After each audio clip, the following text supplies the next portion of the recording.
That's Nick. And that's Joseph. And today we're here to talk about The Fall Guy, the 7th film directed by David Leitch, which is being released courtesy of Universal on May 3rd, 2024. Do I know a David Leitch movie? Yeah, I think we reviewed his last two, Bullet Train and Fast and the Furious presents Hobbs Shaw. Oh, okay. But he would notably, his debut was co-directing John Wick. I think his best film is The Anomaly in there, Atomic Blonde with Charlize Theron, and also Deadpool 2.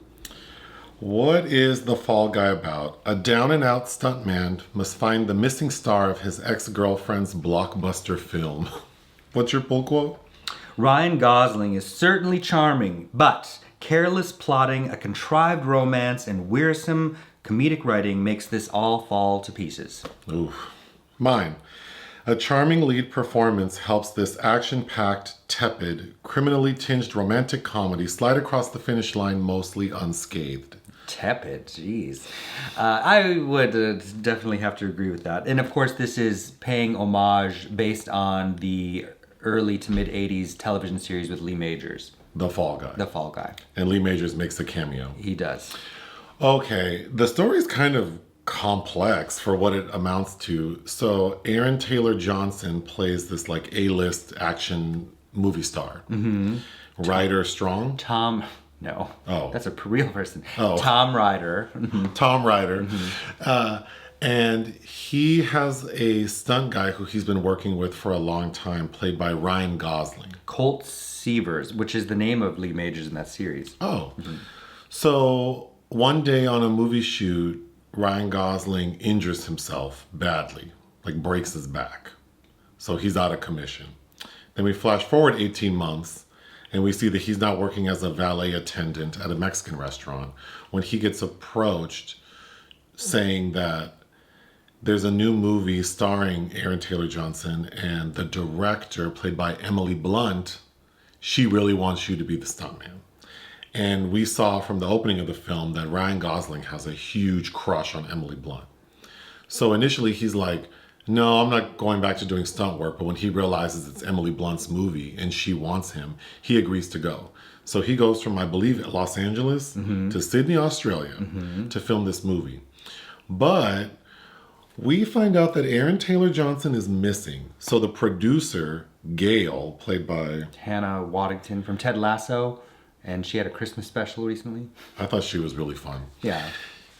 She tells Ryan Gosling, you need to find Aaron Taylor Johnson. He's been missing for a few days, and if we don't get him back, we can't finish the movie, and your little girlfriend's career is over as a director.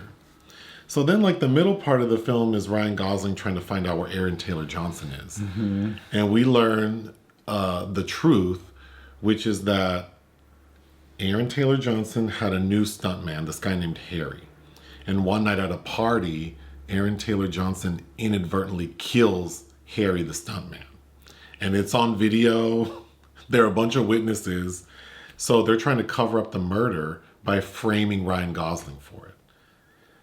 And they do, but the final sort of elongated scene of the film is Ryan Gosling, with the help of Emily Blunt, shooting a scene in like this extended scene where they get Aaron Taylor Johnson to confess because he's a moron.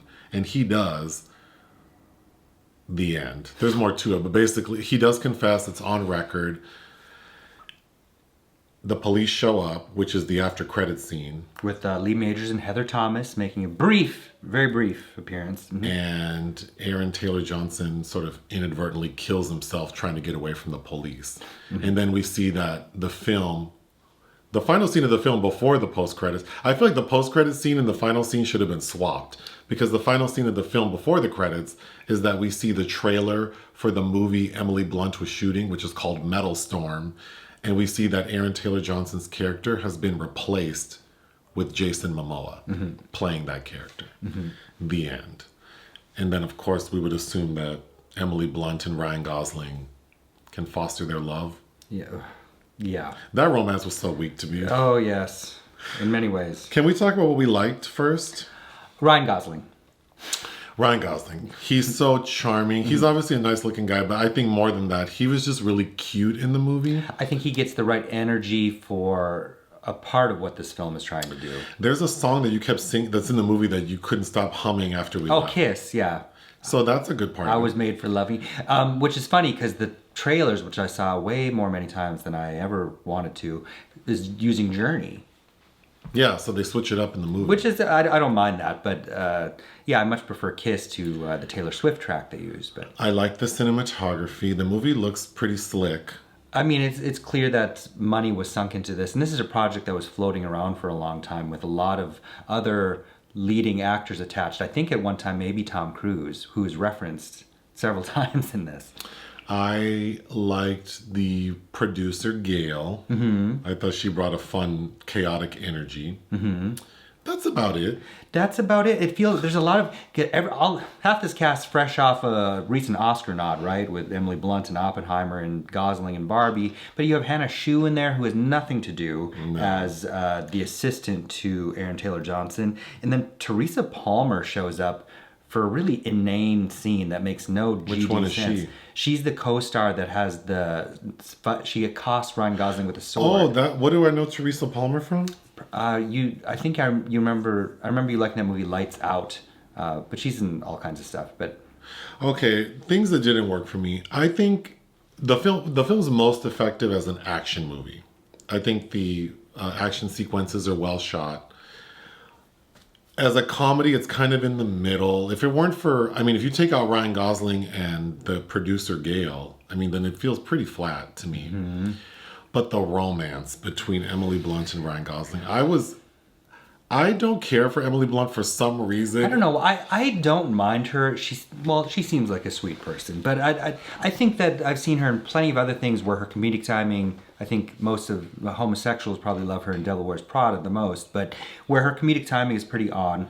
I don't know. There was something about her in this role that didn't match like Ryan Gosling. I really wish it would have been a different woman.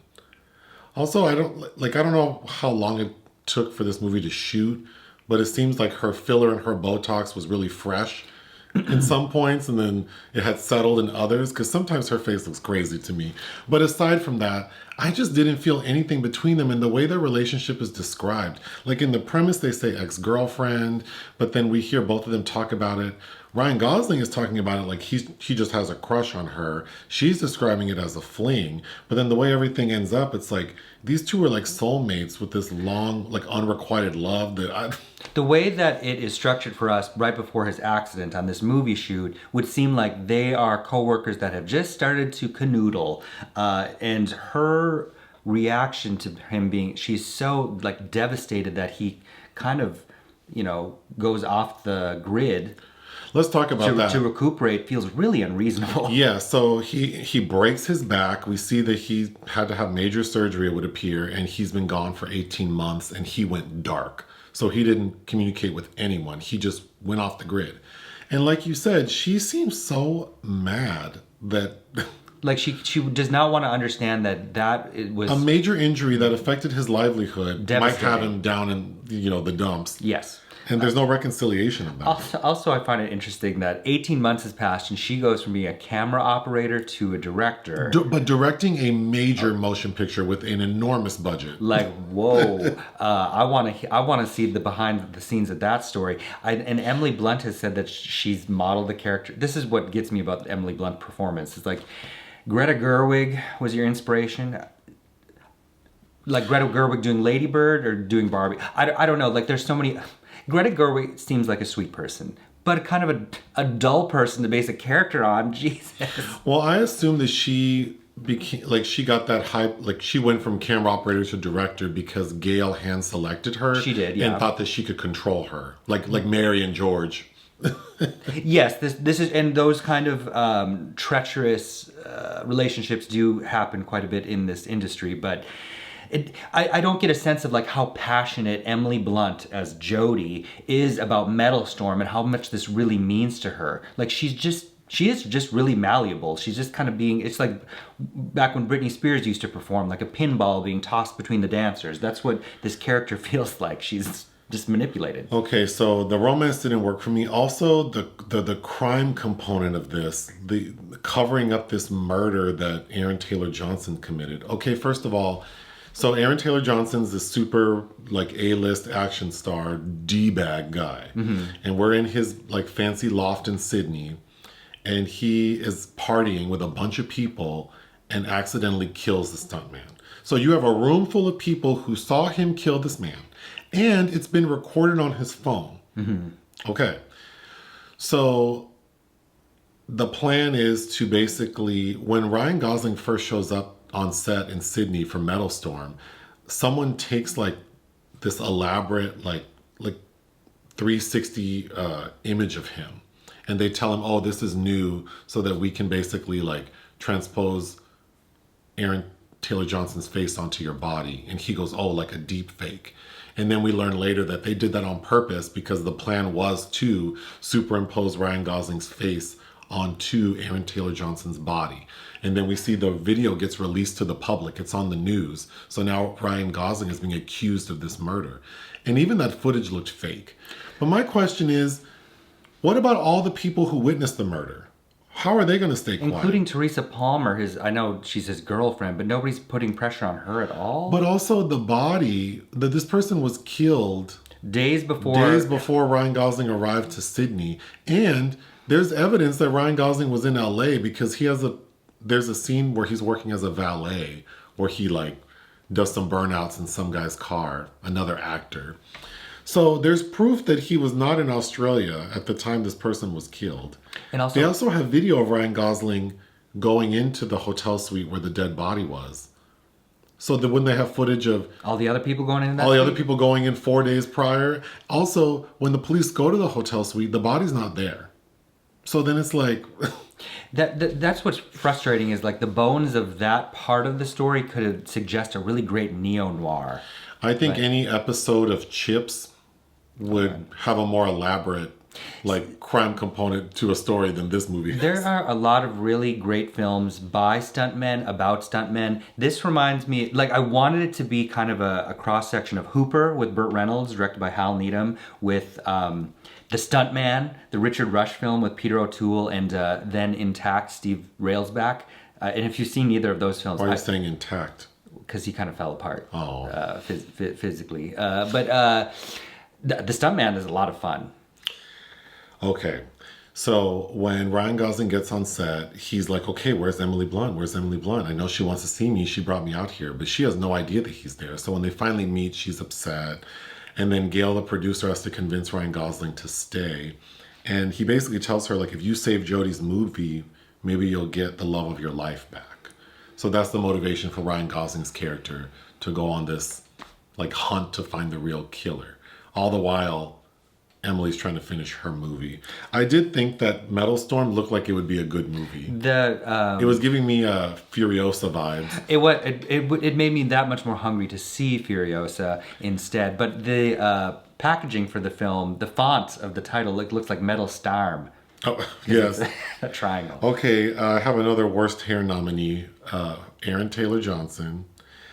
So, in the opening, before Ryan Gosling hurts himself, we see the two of them next to each other and they're supposed to look alike. So I'm assuming that what we see in the movie is Ryan Gosling's actual hair, and then Aaron Taylor Johnson's wearing a wig that kind of looks like Ryan Gosling, which is weird because the stuntman would be wearing the wig and the main talent would have their actual hair.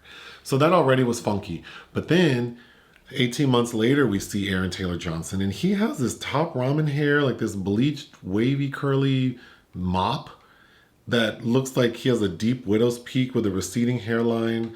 The volume's low in front. It's just a really unflattering. Yeah, it wasn't flattering. I don't really care for him on screen usually, and his characterization was based on Jared Leto, but I don't know that for sure. But that's who he was reminding me of. But how much more interesting would it have been if Tom Ryder was the persona that he exuded when people were watching was, like that of a movie star, but behind the scenes he's just a D-bag. And I think if we were playing with more levels and complexities, I think his characterization is a perfect exemplification of why the Fall Guy, it's just at one note the whole time.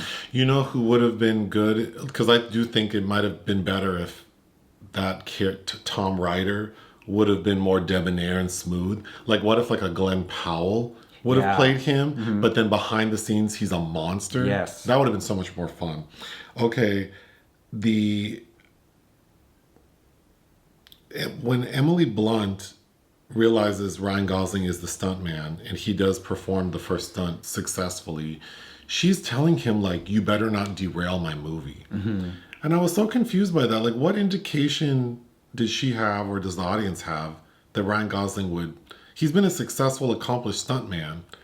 Why would he come here and mess up her movie? Like the romantic triangle, or the romantic energy would derail her success at finishing the film. Because we also learned that the third act isn't even completely written. Another device that the story is using to show their love is the main character of Metal Storm is Aaron Taylor Johnson as this cowboy, which we need to talk about. And he's in love with this alien queen. So throughout the film, Emily Blunt and Ryan Gosling are talking about the script between the cowboy and the alien queen, but basically making it about themselves. And at a point, Emily Blunt describes that they have a moon season, which equates to like a fling. I thought that felt really heavy-handed because they use it throughout the film to try to show how they feel about each other. I don't think it's very effective. I agree. Just how the motivation, because a late third act twist we learn, am I skipping ahead in your notes potentially, but we learn Aaron Taylor Johnson is the reason Ryan Reynolds had the accident. Ryan Gosling. Because I kept saying Ryan Reynolds. Ryan Gosling's accident. Ryan Baby Goose Gosling. But why? Like, why did he say? It's because he said he was getting too big for his britches. So you want to damn near or kill your best stuntman? But at the same time, he refuses to shoot him point blank in a helicopter at the end of the film at Gail's beckoning, saying that he's the best stuntman I've ever worked with. But you damn near killed him. You tried to kill him a year and a half ago, but now when he has evidence to put you behind bars forever, you can't kill him? And there's an argument there for the contradictory nature of a sociopath, but he's not properly construed. It's just convenient, poor storytelling. One of Aaron Taylor Johnson's character's quirks is that he has Post-its everywhere, which they referenced like Memento. I did think it was fun reading the notes on the Post-its because they're everywhere. And some of them are kind of funny. Like there's one that says like, do you pronounce Momoa? Or Mamoa. Or Mamoa. Or... that was kind of fun. And he has a cockatoo that he's thinking of selling to get a koala. He also has a dog that he took from another film, which is like a trained dog that speaks French. And that dog, whose name is Jean-Claude, Ryan Gosling ends up taking that dog to help him defeat some bad guys, which of course, dogs are always cute. I thought a really good scene was when Ryan Gosling goes to look for Aaron Taylor Johnson, he gets pointed in the direction of a drug dealer at a nightclub. So when Ryan Gosling gets to the nightclub, dressed in all neon, he gets drugged. Which is also a cliche. It is, but I thought the fight scene with him being, again, it's because Ryan Gosling was so charming in the role. I think the fight scene with him being drugged, and then he asks the drug dealer, when are the drugs going to wear off? And he goes, when you stop seeing unicorns. So then throughout the portion of the film, there's like a unicorn in every room. It's cute. Those are amusing, and I would have had a better reaction towards them if that was just the input. That's what we're building on. That's a starting block to building to something greater. But it's like that's kind of one of the better scenes in the film. A thing for Ryan Gosling's character is that he used to work, I think, at Universal doing the Miami Vice stunt. Like that was his first gig, so he wears like a Miami Vice jacket, and in the end, that's how he's able to evade the bad guys, is that he fakes his own death by doing that speedboat over an explosion.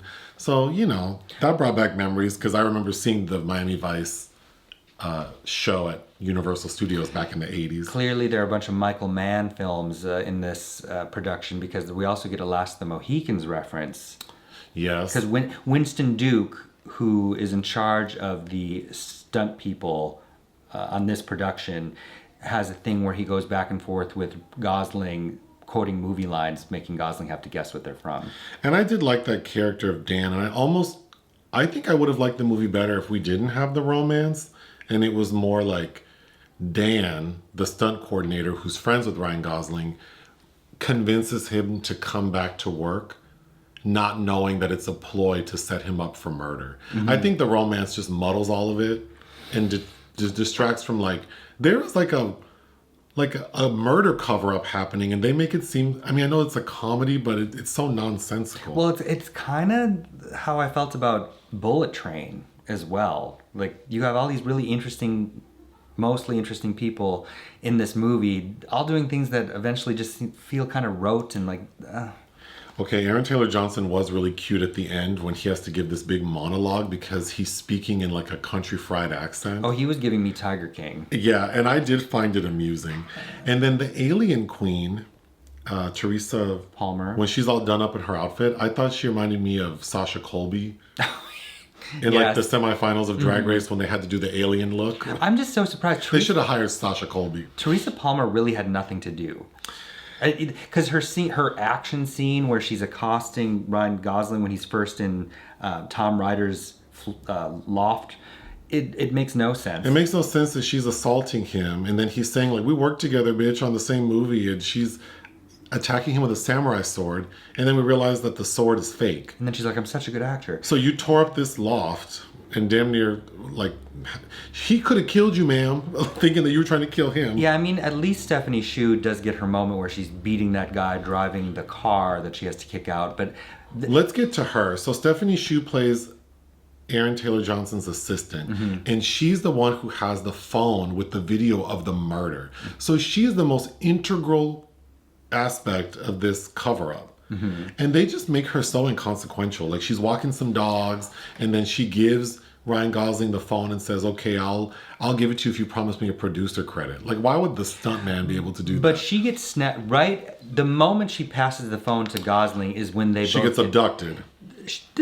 This murder happened days ago. Why has she not been found? She's clearly not... She's out on these streets walking dogs, and like now they find her, and none of it makes sense. I just don't think any of the murder stuff makes sense. And more of that is Dan, the stunt supervisor. Aaron Taylor Johnson's bodyguards are also the ones trying to cover up the murder. And when they get to set on that final day, after Ryan Gosling has supposedly died, they are looking for Dan aggressively because they know that he knows the truth. So they wanted to exterminate him. So they're like grabbing everyone, taking off people's masks. And then at a point, when it's time to start shooting the movie, Dan just pops up and he's supervising the stunts. Yeah, nobody... He's on mic, everyone sees him, and it's like, oh, did you guys forget that he's like the last remaining witness? And... Yeah, I don't know. Was this plagued by some kind of reshoots or rewrites? The third act really dragged out for me. It does, because it's over 2 hours. Yeah. And then it reflects kind of that age-old problem that I think a lot of stunt people turned directors have, is that the stunts end up being the best part and everything else fades in the background. This is even weirder anomaly because you have a really good leading man who knows... He knows his assignment and does it well, but nothing else really congeals in a way. And then in the end credits, before the post-credits scene, you see a lot of outtakes. It seemed like everybody's having a lot of fun. A lot of stunts are a lot of work, and I wish that the film had maybe more subversively drilled into that, is how stunt people are really kind of neglected in the industry. We get a mention that there's no Oscar category for stunt people, so it's kind of like their work is made invisible. So how much more interesting would it be if that came to the foreground, that all of this depends on the success of these people? I don't know. What would you give The Fall Guy? It's one of those films where I left feeling okay-ish about it, and then the more I thought about it, the more I talked about it, the less I liked it. 2 out of 5. I think it's okay. I could see people really liking it. I think it'd make a good airplane movie. I would give it 2.5 out of 5. Join us on Patreon and listen to our podcast. Bye.